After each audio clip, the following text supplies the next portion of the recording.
Guys. ഇനി ആവശ്യമുണ്ട് guys.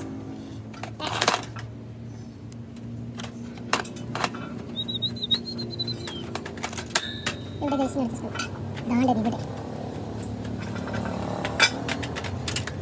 Okay അപ്പോൾ നമ്മൾ വിജയമായി അഡ്രസ് കിട്ടിയിരിക്കുന്നത് ഇതാണ് ഇതിൻ്റെ മദർ ബോർഡ്. മുതലാണ് ഇതിൻ്റെ പ്രവർത്തിപ്പിക്കുന്നതെല്ലാം, ഇതിൻ്റെ എല്ലാം ഇത് ഫാനാണ്. ഇത് ഇങ്ങനെ ബോർഡ് ആഹാരമൊക്കെ പണിയെടുക്കുമ്പോൾ ബോർഡിന് തണുപ്പിക്കുന്ന സാധനം. ബോർഡിനാണ് ബോർഡിൽ ചൂടാണ്, അപ്പോൾ അതിനെ പിടിക്കുന്ന സാധനം.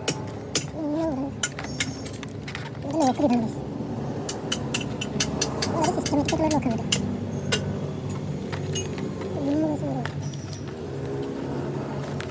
ഇങ്ങനെയാണ് തോന്നുന്നു. അപ്പോൾ അങ്ങനെയെങ്കിൽ നമുക്ക് ഇവിടെ ഒരേ രണ്ട് പൊട്ടിക്കാം. അപ്പോൾ നിങ്ങൾ ഒരിക്കലും പറ്റില്ല. ഇതാണ് അതിൻ്റെ ഫാൻ. നല്ല രസമുള്ള ഫാനാണ് ഇത്.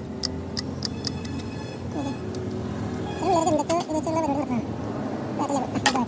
ഇതെന്തിനാണോ കൊടുക്കുന്നത് ഫാൻ്റെ താഴെ വെച്ചാൽ ഇവിടെ വെച്ചാണ് ഇനി വെച്ചാൽ എന്താണോ ഇതിൻ്റെ ഉപയോഗം പർപ്പസ് എന്താണെന്ന് റെഡിയില്ല. ഓക്കെ അലൂമിനിയം കേട്ടോ ഗൈസ്. പ്ലാസ്റ്റിക്. പിന്നെയെന്ന് പറഞ്ഞു കഴിഞ്ഞാൽ ഇവനാണ് അതിൻ്റെ IC എന്ന് പറയുന്ന സാധനം തോന്നുന്നു. IC എന്തോ എനിക്കൊന്ന് ചിപ്പോ അങ്ങനെയാണൊക്കെ പറയില്ലേ. അതാണ് ഇതിൽ നിന്നാണ് ഗോൾഡ് വേർതിരിക്കുന്നത് കേട്ടിട്ടുണ്ട് ഈ സാധനത്തിന്. ഇതിൽ ഗൈസ്